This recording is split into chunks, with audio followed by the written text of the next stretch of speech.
So part whatever. I'm moving my light here. All right. So you take there's a tapered bushing that goes in there where your old your old track bar came out of. There's a tapered bushing they supply that goes up in this bolt here.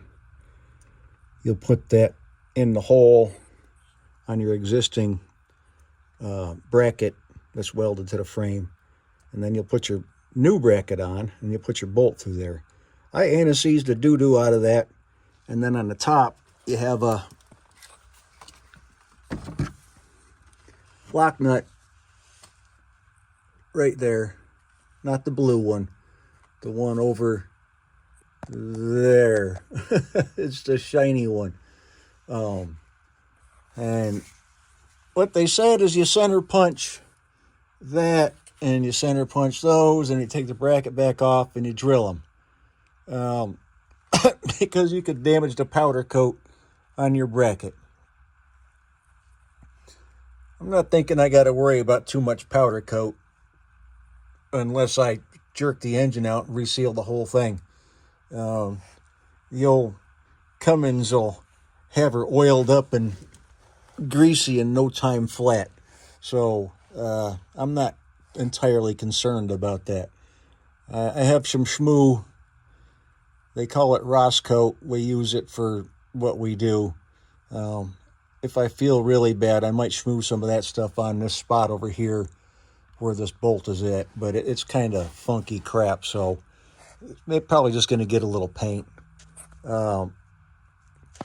But up here, so I left the bracket on and I drilled the holes. You got 2 3/8 holes down here. You drill them all the way through that crossbar, and then I bolted them up and I snugged them up. And then I came up here and drilled this one. Now this will be a multi-stage. I have some really sharp bits, but you're going through that welded piece there and then your frame. So as close as that was to the weld, I'd say I was probably pushing through the heat affected zone, which is probably pretty hard. And they supply a little 1/2-inch bolt. I don't know where it went to. It's probably over in the Frotus bolts. But I got a little tab. You put that down in there, and then you screw that bolt into that. I had a heck of a time trying to get that thing in there. So I went and got a stud. It's a structural stud, Teflon coated even, and double nutted it. And I got it tightened into the lock nut because this thing right here has a lock nut on it welded to it. So I got it screwed in. I could feel it sticking out about a 1/2 inch or better on the inside of the nut inside there. And then I double nutted it, and we're going to call it good.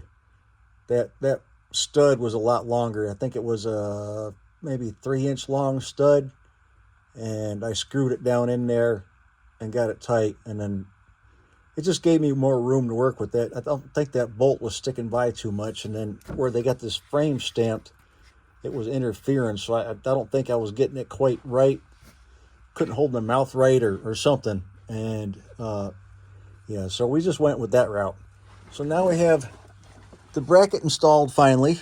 It is 3 o'clock almost, and my butt is thinking I'm going to grab the other truck, the big blue one, and we're going to go home and see this tomorrow. I think I've had enough fun for one day. Oh, there's the bolt. Yeah, there it is. It's 1.25 inches, 1.5 inches. Yeah, probably like 1.5 inches, maybe 1.25 inches. It just wasn't enough to get through there. And so, yeah, there we go. We have that on. Yay! And like I said, on this one, drilling through that one, you're gonna. I think I went with the. I don't know. I just grabbed something out of my. I have a drill bit. I have a drill bit thing. I get those at Air Gas. They are like $100. I last for a year, about a year, and then I buy another one. But I just grabbed one out of there. It was 3/8 ish or smaller than 3/8, and then I put a hole through there, and then I went up a little bit, and I put another one and another one and another one.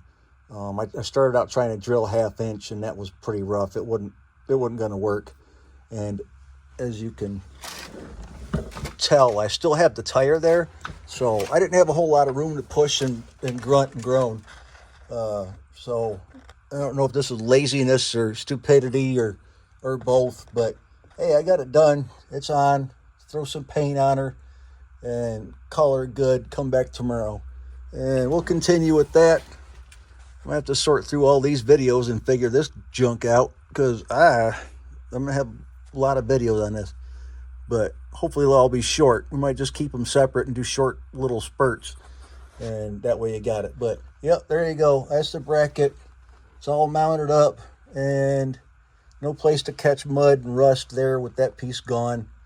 And yeah, when you're in here grinding, let me get my light into a better position. When you're in grinding, watch your grinder. I got to replace a brake line. It looks a little thin now. Probably the 6-inch grinder. Huh. Anyhow, y'all be safe out there, and we'll come back tomorrow and get the track bar on, get all the front end stuff put back on it. I'm looking at these ball joints, thinking it needs ball joints, and then I'm looking at, it's a not never-ending story. You look at the ball joints, and you go, well, we should probably put ball joints on it. And then you look at these, and you go, well, while I'm there, I might as well put them on there. And then brakes, and then you look back, and you go, oh, I should put U-joints on all that stuff. And then over here, you're thinking the same thing, U-joints, and then ball joints, and shocks. Those, yeah. Oh well, it's something to do, and I got to keep thinking less than 80,000, less than 80,000, and maybe that'll work if I just keep thinking less than 80,000. But I'm trying to think less than like 25,000, maybe. Transmission. Anyhow, we'll see ya.